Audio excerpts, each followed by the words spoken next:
Bahannya ngancur dari spon ya. Kapok saya, malas sejak Jakarta kapok. Usai mengaku mendapat intimidasi dari anggota Babinsa dan Babin Kamtibnas karena dituduh menjual es gabus menggunakan bahan spons, Sudrajat kini banjir dukungan. Bantuan silih berganti datang ke rumahnya. Meski bersyukur mendapat bantuan, namun rasa trauma masih menghantui Sudrajat. Saya sih mau dagang es kue lagi. Takutnya saya mau 3 kali 4 kali aku digebuk pakai kayu pakai apa itu saya mati konyol. Enggak, kan udah ada aneh. Jamin apa? Iya, saya takutnya diicar sama. Setelah dipastikan es gabus dan sejumlah barang dagangan Sudrajat tidak mengandung bahan berbahaya, Babin Kamtibnas dan Babinsa yang sempat menahan Sudrajat menyampaikan permohonan maaf.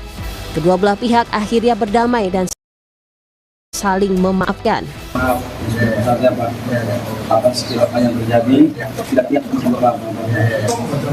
Kabar itu Pak, tidak saya Pak. Insya Allah doakannya Pak ya. Ketua Umum YLBHI menilai permintaan maaf kedua aparat kepada korban bukanlah penyelesaian.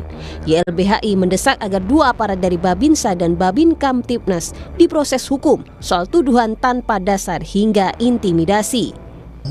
Pemukulan dan lain-lain ya, pelecehan ya. Kemudian juga ada penyebaran disinformasi. Ini jelas menyebarkan berita bohong ya, palsu kepada masyarakat tentang makanan yang dilakukan. Jadi sanksinya bukan hanya minta maaf, tapi juga harusnya diberikan atau diarahkan menuju penyidikan dan dibawa ke pengadilan.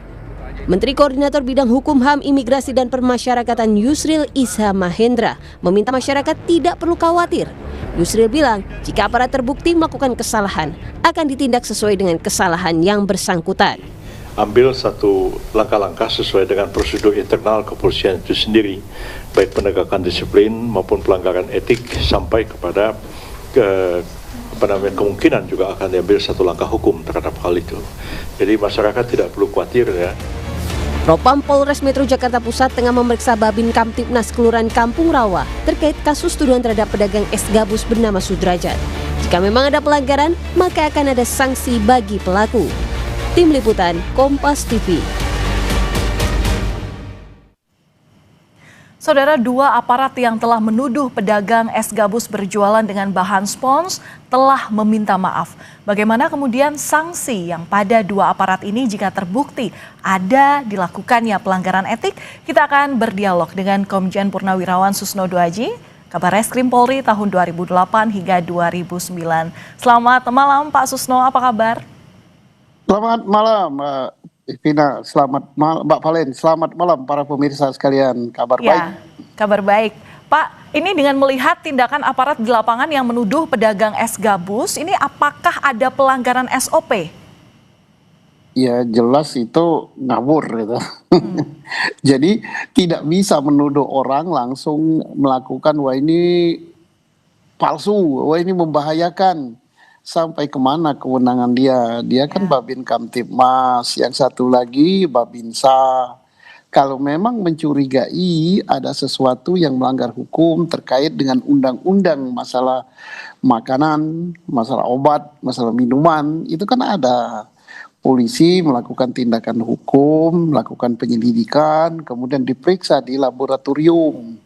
Tidak bisa hanya dengan mata telanjang aja, wah ini bahannya berbahaya, wah ini palsu, apalagi langsung disebarkan. Apalagi langsung melakukan hal-hal yang tidak pantas, misalnya membuat suatu tuduhan yang tidak enak, ya, kemudian melakukan kekerasan, baik kekerasan karena perkataan gitu, atau kekerasan fisik gitu, itu pelanggarannya udah banyak sekali loh.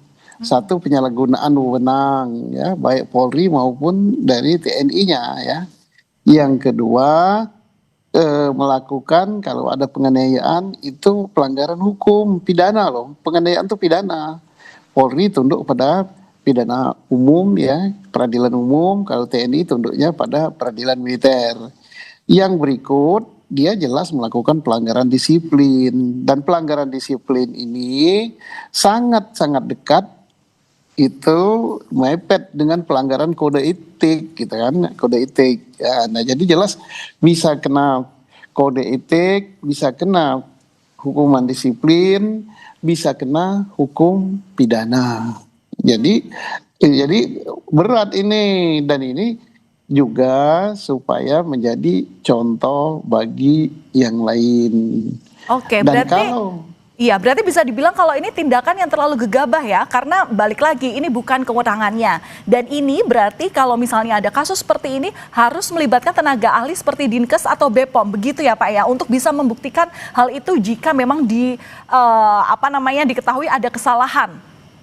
iya, jadi tidak bisa diselesaikan dengan kayak peradilan jalanan seperti itu, langsung dirampas, kemudian diremes-remes, kemudian dimarahi, dipukul, kalau udah ada ya, mudah-mudahan saja tidak ada tindakan kekerasan fisik. Jadi harus ya disita, kemudian dilaporkan kepada yang berwenang, dalam hal ini ke Polri, penyidik ya, kemudian penyidiknya membawa ini apakah ke Balai POM, apakah ke Laborat Polri untuk diselidiki, dan tidak perlu dengan kekerasan gitu. Dua orang berseragam TNI dan Polri ngapain berkekerasan sama orang yang sudah umurnya mungkin sudah cukup, kemudian kondisi fisiknya kayak gitu.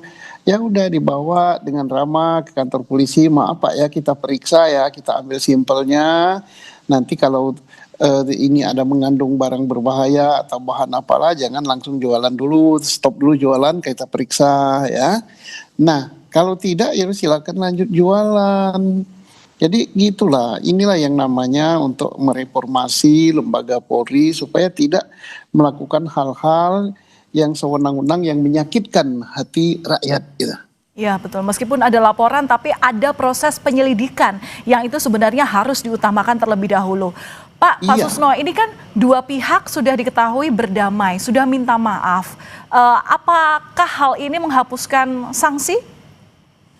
Ya, termasuk damai, dugaan sekali. juga proses pidananya juga? Iya, minta maaf bagus, damai bagus, menunjukkan bahwa tidak ada dendam lagi. Tetapi penyelesaian perkaranya bukan dengan begitu. Pelanggaran kode etik harus diperiksa, pelanggaran disiplin harus diperiksa oleh kedua institusi ini. Silakan diproses, kemudian disidangkan secara kode etik ataupun disiplin dan diberi sanksi. Kemudian kalau memang ada pelanggaran pidananya, ya proses pidana.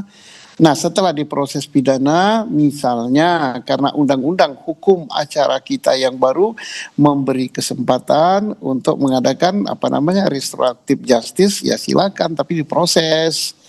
Nah, kalau si tukang S ini mau berdamai, itu bisa karena ada terbuka suatu jalur namanya RJ, Restoratif Justice. Tapi kalau tidak mau, maka penyelesaiannya harus di pengadilan. Jangan sampai nanti aparat hukum justru seolah-olah mendapat keistimewaan. Oh, kalau aparat hukum yang melakukan kayak gitu nggak apa-apa, cukup dengan minta maaf. Nah, ini kan memberikan keteladanan yang tidak bagus gitu.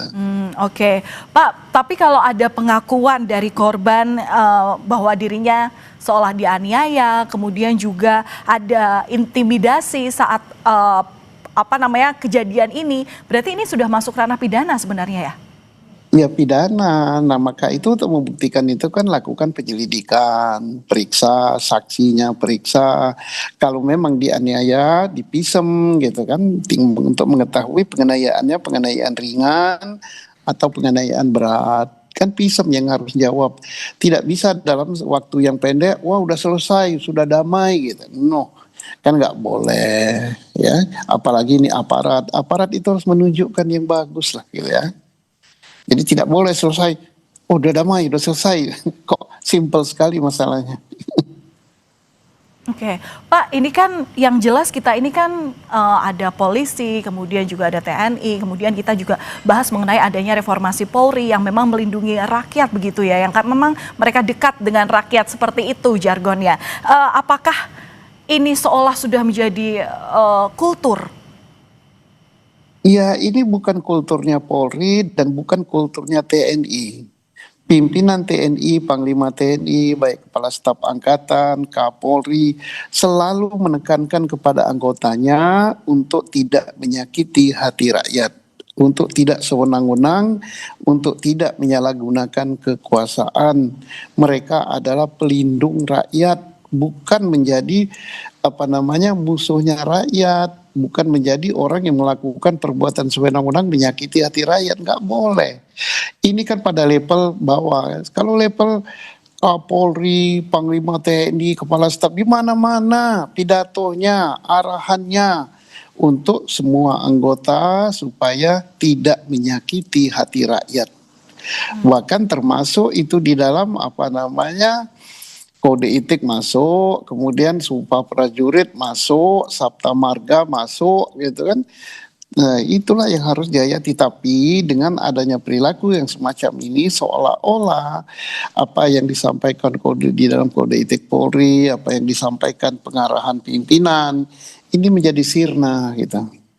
Oke, Pak, apa yang perlu diperbaiki dengan adanya kasus ini untuk mengembalikan kepercayaan rakyat kepada TNI Polri?